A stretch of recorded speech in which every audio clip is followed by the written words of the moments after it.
ایک مرتبہ ہم افریقہ کے جنگل میں سفر کر رہے تھے. ایک جگہ پر ہمیں ایک عجیب واقعہ سننے کو ملا. انگریز میاں بیوی تھے جو جنگل کے جانوروں کے اوپر ریسرچ کر رہے تھے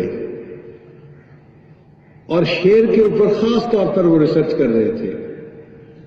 تو وہ چاہتے تھے کہ ہمیں شیر کی زندگی کے مختلف پہلوؤں کا پتہ چلے. ان کو کہیں سے شیر کا ایک چھوٹا سا بچہ مل گیا. شیر کا بچہ دیکھنے میں بلی کی طرح کا ہوتا ہے. انہوں نے اس کو خرید لیا اور گھر میں اس کو پالنا شروع کر دیا. ان کی ایک بیٹی تھی جس کی عمر تھی 3 سال. وہ بچی اس بلی نما بچے کو لے کے بیٹھتی گود میں اور فیڈر کے ذریعے اس کو دودھ پلاتی. اب یہ بچی کا روز کا کام تھا صبح و شام اس کو دودھ پلانا. بچہ دودھ پیتا رہا بڑا ہو گیا. شیر 2 سال کی عمر میں بھرپور نوجوان شیر بن جاتا ہے. 2 سال گزرے تو بچی کی عمر تھی 5 سال، چھوٹی بچی تھی، اور شیر کی عمر ہو گئی 2 سال اور وہ بھرپور شیر بن گیا. گھر والے بھی اس سے ڈرتے. لوگوں نے ان کو مشورہ دیا کہ اگر آپ کو اپنی بچی کی زندگی مطلوب ہے تو اس شیر کو جنگل میں چھوڑ دیں. اگر گھر میں رکھیں گے تو یہ کسی دن آپ کی بیٹی کو ہی کھا جائے گا.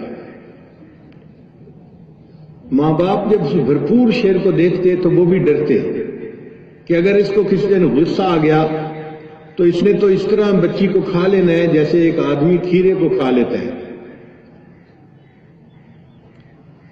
چنانچہ انہوں نے ایک دن فیصلہ کیا کہ اس شیر کو آزاد کر دیا جائے. انہوں نے اس کو جنگل میں چھوڑ دیا. شیر جب جنگل میں گیا تو وہاں اس کی ایک دوسرے شیر کے ساتھ ملاقات ہوئی.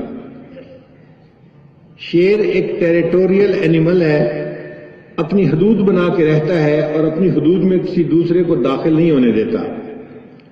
اگر کوئی داخل ہو جائے تو اس سے لڑائی ہوتی ہے، حتیٰ کہ دونوں میں سے ایک یا بھاگ جائے یا مر جائے.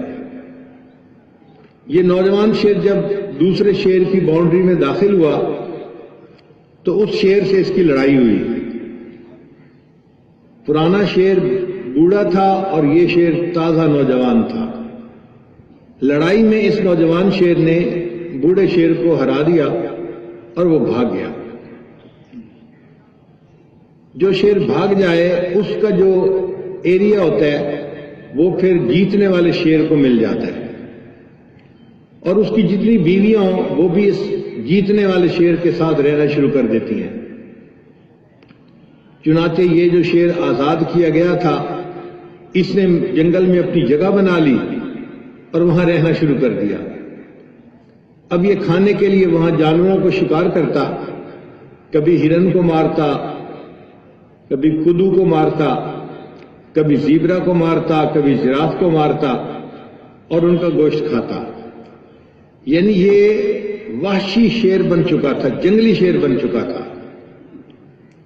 اس نے 10-15 دن اس طرح گزار لیے. ایک دن چلتے چلتے یہ اس گھر کے قریب سے گزرا تو شیر کو یاد آ گیا کہ اس گھر میں چھوٹا تھا تو پلا بڑا تھا اور ایک بچی تھی جو مجھے دودھ پلاتی تھی. تو گھر کے قریب پہنچ کے شیر نے آواز نکالی. اس کی آواز ایسی تھی کہ لڑکی نے فوراً پہچان لی کہ وہ جو میرا دوست شیر تھا وہ مجھے بلا رہا ہے. لڑکی اپنے گھر سے نکلی، 5 سال کی بچی تھی، اور وہ بھاگتی ہوئی شیر کے پاس پہنچ گئی. جب ماں باپ کو پتہ چلا انہوں نے باہر نکل کے دیکھا تو شیر ایک جگہ لیٹا ہوا ہے اور وہ بچی اس کے پاس بیٹھی ہے. کبھی اس کے گردن کے بالوں میں ہاتھ پھیرتی ہے، کبھی کمر پہ ہاتھ پھیرتی ہے، اور کبھی اس کی پیٹھ کے اوپر چڑھ کے بیٹھ گئی، سواری کر کے بیٹھ گئی. تو ماں باپ کو ڈر لگا یہ چھوٹی سی بچی اگر شیر کے اتنا قریب رہے گی تو شیر تو اسے کھا سکتا ہے، مار سکتا ہے جان سے. ہماری ایک ہی بیٹی ہے اور اگر وہ مر گئی تو ہم تو بہت نعمت سے محروم ہو جائیں گے. ماں نے دور سے ڈرتے ڈرتے اپنی بچی کو اشارہ کیا، بلایا، بیٹی یہ شیر اب جنگلی بن چکا ہے، تم اس کے قریب نہ رہو، تم واپس آ جاؤ۔ مگر بچی تو ماں کی بات سن ہی نہیں رہی تھی۔ کافی دیر وہ شیر کے پاس ہی بیٹھی رہی، پھر بالآخر بچی جو تھی وہ ماں کے پاس واپس آئی تو ماں باپ نے اسے گھر میں جو ہے نا وہ دروازے سے اندر داخل کیا اور سکھ کا سانس لیا کہ شیر سے بچ کے ہماری بیٹی واپس آ گئی۔ اب میاں بیوی نے فیصلہ کیا کہ اگر ہم یہیں رہیں گے تو شیر تو آتا رہے گا اور یہ ہماری بیٹی بھی اس کو باہر ملنے کے لیے جائے گی تو بیٹی تو کسی دن مر جائے گی، اس لیے بہتر ہے کہ ہم اس جگہ کو ہی چھوڑ دیں اور ہم واپس اپنے ملک چلے جائیں۔ انہوں نے اپنے گھر کا سامان سمیٹ لیا، جہاز کی ٹکٹیں بنوا لی۔ جس دن ان کے جہاز نے جانا تھا، گھر سے روانگی سے کوئی 3 گھنٹے پہلے پھر شیر وہاں آ گیا۔ اس نے آواز نکالی اور بچی جو تھی وہ پھر گھر سے نکل کے شیر کے پاس پہنچ گئی۔ ماں نے بچی کو جب دیکھا کہ غائب ہے تو دیکھا کہاں ہے، پھر وہ باہر نکلی تو اس نے دیکھا کہ دور شیر بیٹھا ہوا ہے اور لڑکی اس کے قریب بیٹھی اس کے بالوں میں ہاتھ پھیر رہی ہے، کھیل رہی ہے اس کے ساتھ۔ اس نے آواز دی، بیٹی ہم نے ایئرپورٹ پہ جانا ہے، سامان تیار ہے، آپ آ جاؤ تاکہ ہم چلے جائیں۔ مگر وہ بچی تو بات ہی نہیں سن رہی تھی۔ اس دن معاملہ عجیب تھا، شیر اکیلا نہیں آیا تھا، اس کے ساتھ ایک شیرنی بھی آئی تھی، اس کی بیوی بھی آئی تھی۔ اب جب بچی شیر کے پاس بیٹھی ہوئی تھی تو یہ بات اس شیرنی کو بری لگ رہی تھی کہ میرے خاوند کے پاس یہ کیوں بیٹھی ہوئی ہے۔ اللہ کی شان دیکھیے کہ بچی اٹھ کے اپنے ماں کے پاس واپس آنے لگی تو جیسے ہی وہ شیر کے قریب سے چلی اور چاہتی تھی کہ واپس آئے تو شیرنی نے اس کے اوپر حملہ کر دیا۔ اب جب شیرنی نے اس بچی کے اوپر حملہ کیا تو شیر نے دور بیٹھے ہوئے زور سے چھلانگ لگائی اور ہوا کے اندر اس نے شیرنی کے ایک زور کا تھپڑ مارا۔ شیرنی کو جو تھپڑ پڑا تو وہ تو بھاگ گئی۔ شیر جو تھا وہ اس لڑکی کے پاس آیا اور کھڑے ہو کے اس نے اپنی دم ہلانی شروع کر دی۔ دم ہلانے کا مطلب یہ تھا کہ تم میری پیٹھ پہ سواری کر سکتی ہو۔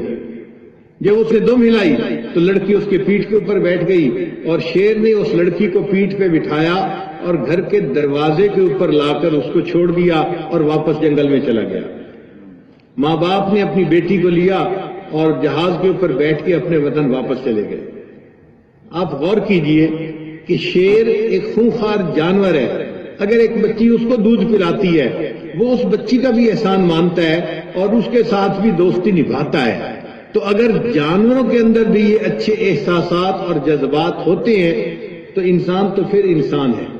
ہمیں چاہیے کہ ہم اپنے رشتہ داروں کے ساتھ، اپنے دوستوں کے ساتھ، محلے والوں کے ساتھ، اپنے پڑوس والوں کے ساتھ اچھے معاملات کریں، اپنے شہر والوں کے ساتھ اچھے معاملات کریں۔